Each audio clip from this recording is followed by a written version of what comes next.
जे विद्यार्थी 2026 मध्ये BPED CET देणार आहेत, अशा विद्यार्थ्यांसाठी अत्यंत महत्त्वाची बातमी आहे. कारण विद्यार्थी मित्रांनो, CET सेलने आजच आपल्या 2026 मध्ये होणाऱ्या परीक्षांचं शेड्यूल जाहीर केलेलं आहे आणि त्या शेड्यूलनुसार एप्रिल महिन्यामध्ये BPED CET होणार आहे. तर विद्यार्थी मित्रांनो, आता ही CET एक्झॅक्टली किती तारखेला होणार आहे? तसेच या CET नंतर तुमची फील्ड टेस्ट कधी होणार आहे?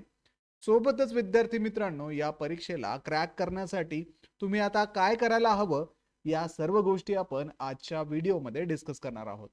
तर हॅलो विद्यार्थी मित्रांनो, मी तुमचा एज्युकेटर अरविंद आणि तुमचं स्वागत आहे ग्लोबल ऑनलाईन मध्ये. मित्रांनो, महाराष्ट्र BPED CET 2026 साठी असणारी जी लाईव्ह बॅच आहे ती 24 नोव्हेंबर पासून ग्लोबल ऑनलाईन मध्ये आम्ही सुरू करत आहोत.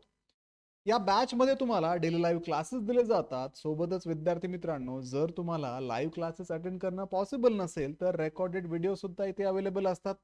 संपूर्ण अभ्यासक्रमाच्या अपडेटेड नोट्स असतील, 50 पेक्षा अधिक मॉक टेस्ट आणि 2000 पेक्षा अधिक MCQ सुद्धा तुम्हाला या बॅच मध्ये दिले जातील. तर बॅचला जॉईन करण्यासाठी स्क्रीनवरती दिलेल्या नंबरवरती तुम्ही व्हॉट्सअप करा किंवा प्ले स्टोअरवरती जाऊन तिथेही ग्लोबल ऑनलाईन ॲपमध्ये तुम्ही हा कोर्स जॉईन करू शकता. तर विद्यार्थी मित्रांनो, सुरुवातीला आपण या परीक्षेची इलिजिबिलिटी पाहूयात. तर ज्या विद्यार्थ्यांना ही परीक्षा द्यायची आहे, अशा विद्यार्थ्यांची नॅशनॅलिटी ही इंडियन असावी, म्हणजे तो विद्यार्थी भारताचा नागरिक असणं आवश्यक आहे.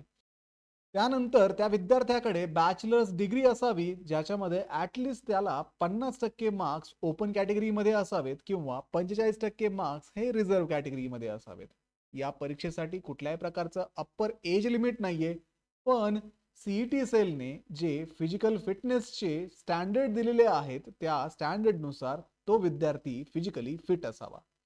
पुढे विद्यार्थी मित्रांनो, या परीक्षेमध्ये 15 मार्क्ससाठी तुम्हाला मेंटल ॲबिलिटी या विषयावरती प्रश्न विचारले जातात. जनरल नॉलेज मधून 15 मार्क्सचे प्रश्न आणि teacher aptitude and sport related knowledge मधून 20 मार्क्सचे प्रश्न इथे विचारले जातात. म्हणजे तुमची जी ऑनलाईन परीक्षा आहे ती 50 मार्क्सची असते आणि या पेपरसाठी तुम्हाला 60 मिनिटांचा वेळ दिलेला असून मराठी, हिंदी किंवा इंग्रजी अशा कुठल्याही माध्यमामध्ये तुम्ही ही परीक्षा देऊ शकता. पुढे विद्यार्थी मित्रांनो, तुमची ऑनलाईन टेस्ट झाल्यानंतर तुमची फिजिकल एफिशियन्सी टेस्ट किंवा फील्ड टेस्ट होते. या फील्ड टेस्ट मध्ये 4x10 शटल रन टेस्टला 10 मार्क असतात, सिट अँड रिचला 10 मार्क, स्टँडिंग ब्रॉड जम्प टेस्टला 10 मार्क्स, सिटअप्स टेस्टला 10 मार्क्स आणि मेडिसिन बॉल थ्रो टेस्टला 10 मार्क इथे दिलेले असतात. तर अशा पद्धतीने तुमची जी फिजिकल एफिशियन्सी टेस्ट आहे ती 50 मार्कची आणि जी ऑनलाईन टेस्ट आहे ती 50 मार्कची, अशा 100 मार्कांचं मिळून तुमचं मेरिट डिस्प्ले केलं जातं आणि या दोन्ही परीक्षांच्याच मार्कांवरनं तुम्हाला ऍडमिशन दिलं जातं. म्हणजे थोडक्यात, ज्या विद्यार्थ्यांनी ऑनलाईन पेपर दिला आहे अशा विद्यार्थ्यांना फिजिकल एफिशियन्सी टेस्ट कंपल्सरी आहे. तरच तुम्ही कॅप राऊंडला अप्लाय करू शकता आणि BPED कॉलेजमध्ये ऍडमिशन घेऊ शकता. आता विद्यार्थी मित्रांनो, आपण या परीक्षेचं शेड्यूल पाहूयात. कुठल्या तारखेला आपली रिटन टेस्ट असणार आहे आणि कुठल्या तारखेला आपली फिजिकल टेस्ट असणार आहे, ते आपण CET सेलच्या ऑफिशियल वेबसाईटवरती जाऊन चेक करूयात. तर मित्रांनो, तुम्ही इथे पाहू शकता, ही CET सेलची ऑफिशियल वेबसाईट आहे. यापुढे परीक्षाविषयी सर्व जे नोटिफिकेशन्स असतील तुम्हाला याच CETच्या ऑफिशियल वेबसाईटवरती अवेलेबल असणार आहे. तर विद्यार्थी मित्रांनो, इथे तुम्ही नोटिफिकेशन सेक्शन मध्ये आल्यानंतर तुम्हाला पहिलंच नोटिफिकेशन दिसेल, all CETs important notice tentative schedule of CETs 2026. पुढे डाउनलोड वरती क्लिक केल्यानंतर CET सेलचं हे शेड्यूल ओपन होईल. याच्यामध्ये तुम्ही पाहू शकता 17 वेगवेगळ्या प्रकारच्या ज्या एक्झाम CET सेल दरवर्षी कंडक्ट करते, त्या एक्झाम्सच्या टेंटेटिव्ह डेट्स तुम्हाला इथे दिलेल्या आहेत. तर त्यापैकी 7 नंबरला महाराष्ट्र BPED CET 2026, त्याची तारीख तुम्हाला इथे दिलेली आहे. 4 एप्रिलला तुमची ही परीक्षा असणार आहे आणि Maharashtra BPED field test offline 5 ते 7 या 3 दिवसांमध्ये तुमची ऑफलाईन फील्ड टेस्ट असणार आहे. तर मित्रांनो, अशा पद्धतीने आपल्या हातामध्ये फक्त 133 दिवस शिल्लक आहे. त्यानंतर आपल्याला परीक्षेला सामोरं जायचं आहे.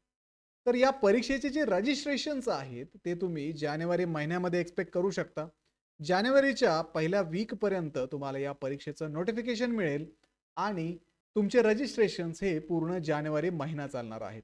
त्यानंतर पुढे विद्यार्थी मित्रांनो, तुमचे जे हॉल तिकीट आहेत साधारणतः 10 दिवस अगोदर तुम्हाला ऑनलाईन स्वरूपामध्ये मिळतात. तर मार्च 25 तुम्ही डेट एक्सपेक्ट करू शकता तुमचं हॉल तिकीट मिळण्याची. आणि परीक्षा तुमची जसं मी तुम्हाला अगोदरच सांगितलं आहे 4 एप्रिलला ऑनलाईन रिटर्न टेस्ट असणार आहे. आणि ही टेस्ट झाल्यानंतर 5 ते 7 या 3 दिवसांमध्ये एप्रिल महिन्यामध्ये तुम्हाला फील्ड टेस्टला सुद्धा सामोरं जायचं आहे. म्हणजे 4 एप्रिलला तुम्ही 50 मार्कची टेस्ट देणार आणि 5 ते 7 या 3 दिवसामध्ये उरलेल्या 50 मार्कची फील्ड टेस्ट तुम्ही देणार आहात. तर विद्यार्थी मित्रांनो, ही जी ऑनलाईन एक्झाम होणार आहे या ऑनलाईन एक्झामचा सिलेबस जो आहे तो परीक्षेपूर्वीच कव्हर करण्यासाठी ग्लोबल ऑनलाईनची लाईव्ह बॅच आम्ही 24 नोव्हेंबर पासून सुरू करत आहोत. या बॅचमध्ये तुम्हाला डेली लाईव्ह क्लासेस दिले जातील. सोबतच रेकॉर्डेड व्हिडिओ लेक्चर्स सुद्धा इथे अवेलेबल असतील. संपूर्ण अभ्यासक्रमाच्या नोट्स, 50 पेक्षा अधिक मॉक टेस्ट आणि 2000 पेक्षा अधिक MCQ तुम्हाला या बॅचमध्ये दिले जातील.